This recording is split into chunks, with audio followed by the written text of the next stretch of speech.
Hey everyone, time for an update. Sorry, I haven't uploaded in a few days, I think. A little more than my usual update. So I've been really busy and a lot's been going on lately. Um, so I definitely want to keep you guys updated and, again, hopefully my journey can help some of you guys and also to provide information on, mental um, illness and dystonia and everything in general.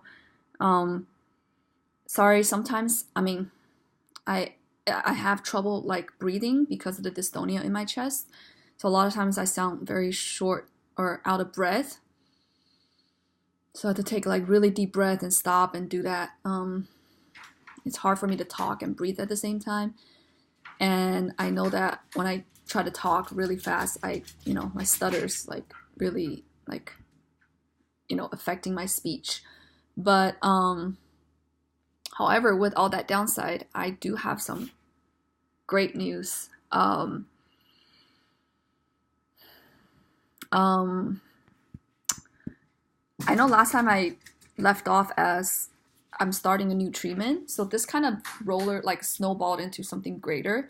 But what happened was I actually stumbled onto this right when I got diagnosed with dystonia, and I didn't really think too much about it. I watched it. I stumbled onto a TED talk about dystonia, about this guy, um, pretty much not curing because dystonia doesn't have a cure, but becoming much better with his cervical dystonia, um, because of just dancing, like introducing dancing movements into his daily routine.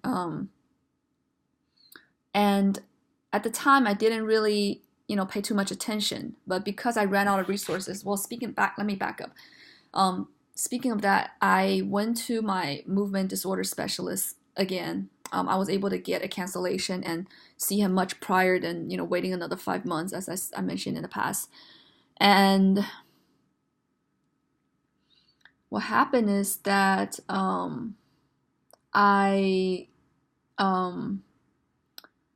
asked them, hey, what can you recommend besides, what pretty much I asked him everything that I've been researching: Botox, deep brain stimulation, are those any of my options? And he said no and no. No for Botox because my type of dystonia is very general. It happens anywhere. It happens in all sorts of directions.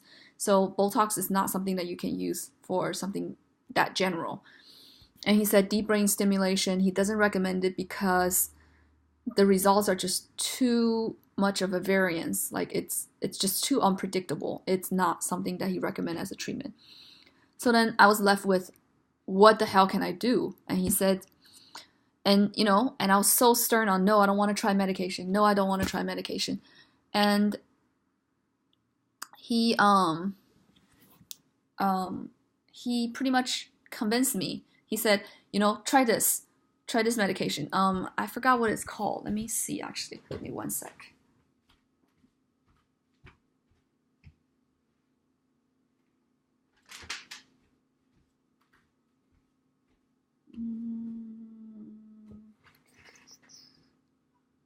He said, he prescribed me trihexyphenidyl.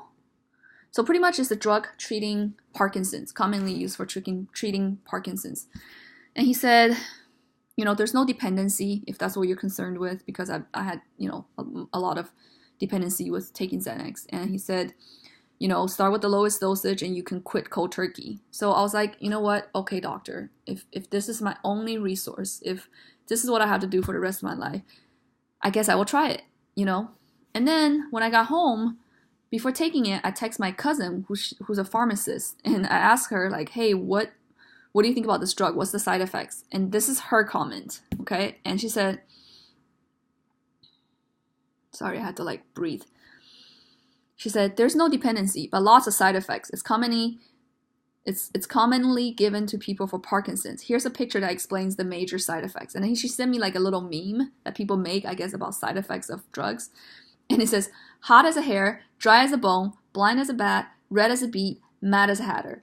basically you can't pee, can't spit, can't poo, and can't see. And I'm like, okay. I mean, I love peeing, I love pooing, I love seeing. I don't particularly like spitting, but if I have the option, I would like to. And that just kind of like persuade me not to do it again. And I'm like, man, no, too much. It's just, the trade-off is just too great. And so I decided, okay, I guess medication all over again is not the choice. What the hell do I do? So then I kind of, frantically researching over and over again. And I stumbled onto that TED Talk again.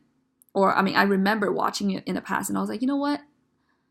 Somehow something is telling me that movement, it's something that's gonna help me. So I watched the TED Talk again, except this time I look in the info to see if I can find any information about where this guy went, what doctor he went, what treatments, and like just more information. And then Dr. Farris came up. So then I Google his website, and he has a online, dystonia treatment program. It's like an online platform. So then, I went on the platform, and they don't have anything treating general dystonia like me, but, he recommended if you have general dystonia, start with cervical dystonia. So I started his, program. And the first thing I noticed is he mentioned people with dystonia. Well, actually, let's backtrack. Sorry, I'm always just jumping forward.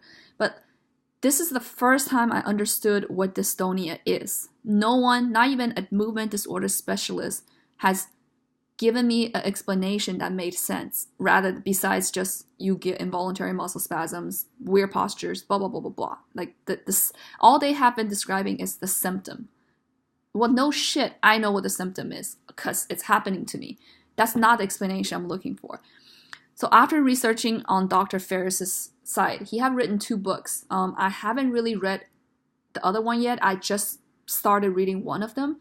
And he actually went around, and I don't know how many case studies he studied of people that have dystonia. And he explained it very, very well what dystonia is. And it's, and then kind of just by knowing what it is, it made so much sense to me. How he described it is, I don't know if you guys know what phantom limb is. When someone gets amputated, and for example, amputee loses a limb, they have the sensation of their body, their mind still thinks that limb is there, but it's not, and it's trying to make, have the limb do things, which creates a lot of pain. So dystonia is exactly the opposite of that. It's when your limbs are there, your body parts are there, but your brain no longer is connected to that body part. It doesn't no longer know that it's there. Therefore, it starts to create, a lot of problems for you where you cannot control it anymore. And that just made a lot of sense. And the part that controls it is mainly the basal ganglia, which is also in control of our emotions, anxiety. When I've been going to neurofeedback, that's the part of the brain that it's been treating. And Xanax, same thing. Xanax affects your basal ganglia. It targets that part of your brain. So it all makes sense how my dystonia started with severe anxiety and depersonalization and derealization and things like that. And pretty much is your brain just losing control of your body movements. It's just not, And what he suggested, what Dr. Farris suggested was, dancing, because that's one way of reconnecting your body with, that part of your brain and creating those neural pathways again. And he mentioned, and in his case studies, a lot of them made he mentioned a lot of things where, for example, there's like a musician dystonia where a repetitive movement is made, and somehow, and because of that repetitive movement, like people, when they're doing that specific movement, dystonia happens. But when there's, say, for example, like it's really hard to explain. It's one example given was this girl, for example, she plays, I think, violin or something. Whenever she touches the violin, her dystonia starts. But for the same movement she does, if she's not touching the violin, she's completely fine. her mind has learned whenever I'm in contact with this particular thing, my reaction is dystonia. And how part of her treatment plan was, it sounds really strange. First, it's pretty much desensitizing her reaction to the violin. And how he explained it was, when two neurons are firing together, neural pathways are created. When they're firing, separately, that neural pathway is weakened. So like pretty much over time with people with dystonia, what happening is, when the two neurons are firing together, learning a specific reaction to something, it creates new neural pathways that are unhealthy for you. And in order to do that, you have to break that simultaneous firing action. And it has to be, you have to create neural pathways for your brain, new possibilities for your brain to know, okay, when I do this, it doesn't mean I have to do this reaction, which is for us, this dystonia. I don't have to have dystonia. I could do this instead. So she first started to just be in sight of the violin, and then caressing a violin, and then slowly touching a violin, but slowly creating that new neural pathway. And eventually she got better. And he gave many more examples of similar, examples. And I was like, that makes sense. Why every time I try to engage is when my dystonia happens. It's because I have learned over time, because my derealization, every time I try to engage, my body freaks out. And over time, it learned that whenever I do this, like, I'm going to react. My body's going to react with dystonia. And so then I started his online platform, and I started swimming. I picked up hip hop dancing again, slowly, because I never went to classes or anything, but I was a big fan of dancing, hip hop dancing. So, just started doing these things again. And also a big thing he mentioned is eye movements. And this is before I knew it. I knew that I was having so much trouble tracking things that are moving. Even when they're moving, like something that's moving like this, my vision just gets blurry. I could not move, like focus at all. And apparently this was a big thing, a common thing with people with dystonia. So then, I was like really, really happy that, hey, I found something that could really help me. But what the biggest thing that this doctor did for me was that teaching me what dystonia is. Now that I know what's happening to me, versus just knowing my body's doing this and that and not knowing why it's doing it, I knew exactly what to look for. I went on Yelp. I was actually looking for a physical therapist because I was thinking, hey, I should stretch, because I felt like that would be something good for me, even just to keep my body posture, because my body started to turn a certain way, my head started to turn a certain way. And so while I was searching for a physical therapist, I came across someone he's a chiropractic neurologist. And his reviews have been amazing, and people talking about how they have different movement disorders and things like that, and went to him and was able to, have learned such a holistic approach to things. And, I said, hey, who cares? One, he deals with neurology.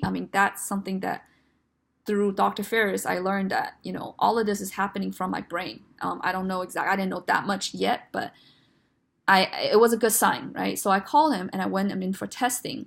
And that's another crazy long story. I don't want to get into it too much because I could spend a long time explaining what's happening and what kind of testing we did.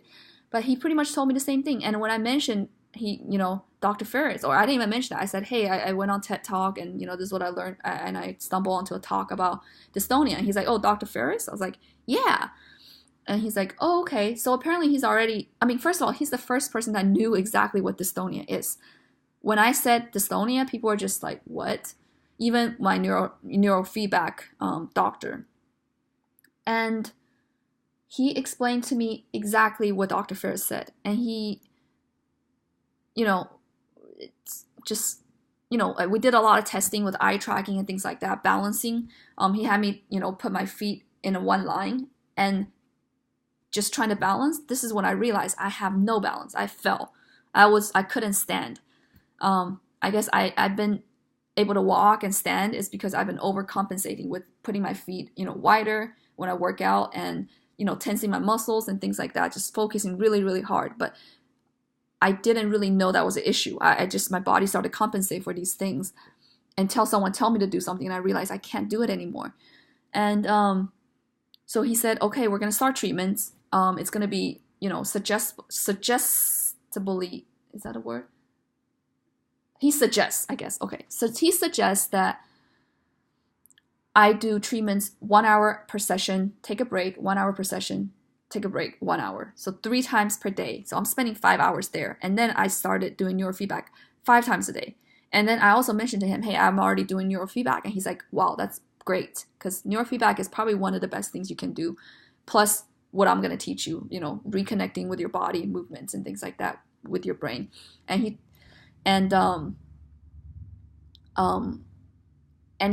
after the testing, he said, pretty much this part of your brain, which is the basal ganglia, is what's affecting you. And I mean, everything just kind of lined up, what everyone's saying about dystonia and what's happening to me. And of course, I mean, I couldn't spend, there's days like this week, I actually started a session yesterday, my first session, and I did 2 hours, so 2 sessions. And then I also did neurofeedback in the morning. I was so tired. My brain was fried because it was just so much work out for my head. But we did a lot of things that were really interesting. For example, I guess the same similar treatments for phantom limbs. He put a mirror in between my legs and start, stroking my right limb. And I obviously feel it on my left. This is mirroring, he said, is a really huge thing. And I feel, and we do a lot of left side treating because my left side of my body is what's most affected. And the fact that the left side of the body affects the right side of your brain, and which is the part that, that I'm having trouble with. So so we're doing a lot of left side movements and things like that. And he had me do the mirroring. We did eye tracking, things like that. And also a lot of movements and a lot of balancing, just retraining my body to balance. And there's one that, and I know ever since I was a kid, I was never good at coordination. But I didn't know that I have gotten so bad. Like I was very right side dominant all my life. But, to tell me to do something with my left side of the body was just hard. Now it's even harder because I have dystonia. And he asked me to, rotate my foot counterclockwise or clockwise, whichever, and my hand the other way. And it was so hard. Trust me, but I couldn't do it. I just couldn't. But I practiced today, and I was actually able to. So he said that's something that, you really have to practice. And then, a bunch of different other exercises. And another key thing was he was doing exercises where it creates. So first he did, he asked me, he moved his thumb a certain way and asked me to track that thumb. But at the same time, when I'm doing that, I'm still ticking. And so then he asked me to do that while touching his finger and then touching my nose. So pretty much he's creating distractions for me to a point where I have dystonia, but I'm not ticking. And by doing that, I'm reintroducing new neural pathways to my brain, saying you don't have to tick when this is happening. So, over time, my brain will learn that, okay, there is a new reaction I can do versus just doing what it was taught to do, tick, And yeah, so I don't know what to tell you guys. Besides that, I'm just so grateful as in what's been happening to me. This experience sucks. It sucks. Don't get me wrong. And actually, after the things I've been doing, today my dystonia is so bad. It feels like everything's surfacing. I feel like he's brought it out to me. Where now my dystonia is just sitting there instead of being tensely hidden. Me suppressing it so hard. It's just there now, and and that's why I think my speech is being even more affected, my breathing, everything. And Another thing he did was no one, I mean, I go to massage all the time because my body hurts, but I never felt that relaxed when someone just puts pressure on my body. And he later explained, he's like, I'm not just massaging you, but I watch for your breath.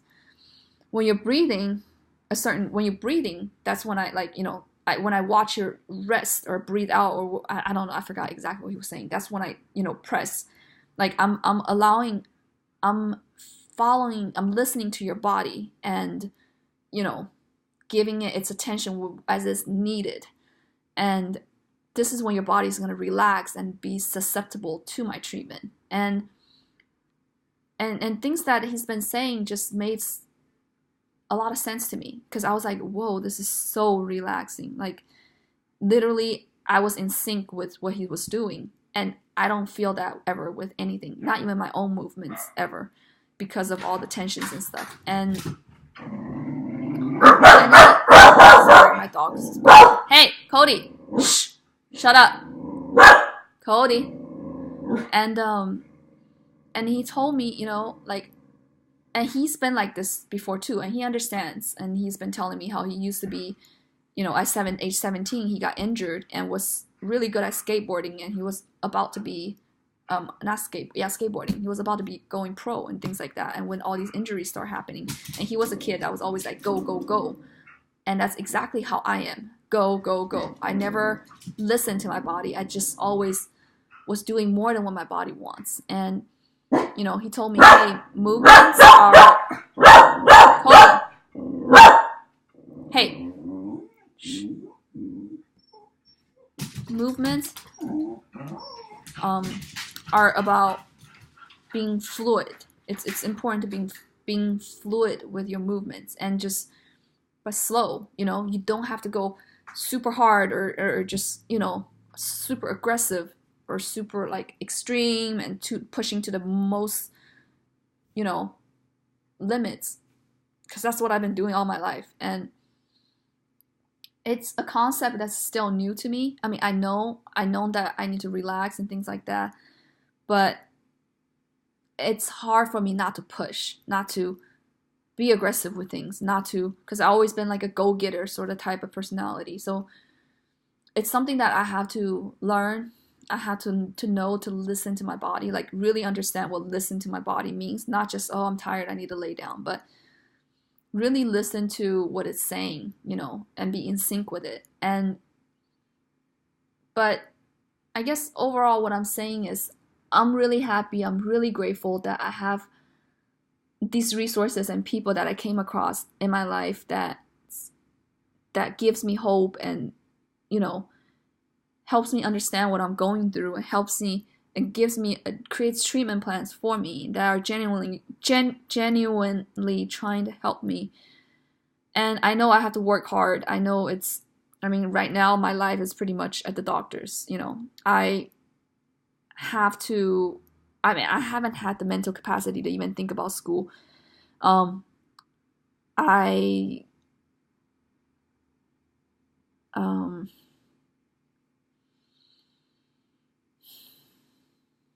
Sorry, I just had to breathe because like I was running out of breath again. And I had to cut down my classes, down to maybe 3 next semester, just because of all the time I'm spending at the doctor's and things like that. And it was a hard decision to make. It was hard to accept that my priority right now is not school. It's not being a designer. It's not these dreams and things that, I have for myself. And, it's especially hard when going along with friends and people that I've been going to school for almost 2 years, and they're talking about, looking for internships, finishing up their portfolios. And while my focus is not even, I have to take a step back and stay behind. And and also I feel kind of, excluded from all the conversations, all the experiences that they're going through. Especially you have been walking along them for, the past year and a half. But I had to realize what my priority is, and my priority right now is getting better. Um, yeah, simple as that. And the fact that I have these resources to help me is, it's tremendous help. And I don't know what else to say besides that I'm happy I didn't just listen and to doctors that tell me that there's no other things I can do. I'm happy I didn't give up. I'm happy that I kept searching and searching and followed my instinct. Um, my heart goes out to people that think this is something that will be with them forever. That there's no hope. That the doctors have failed them. You know. Yeah. I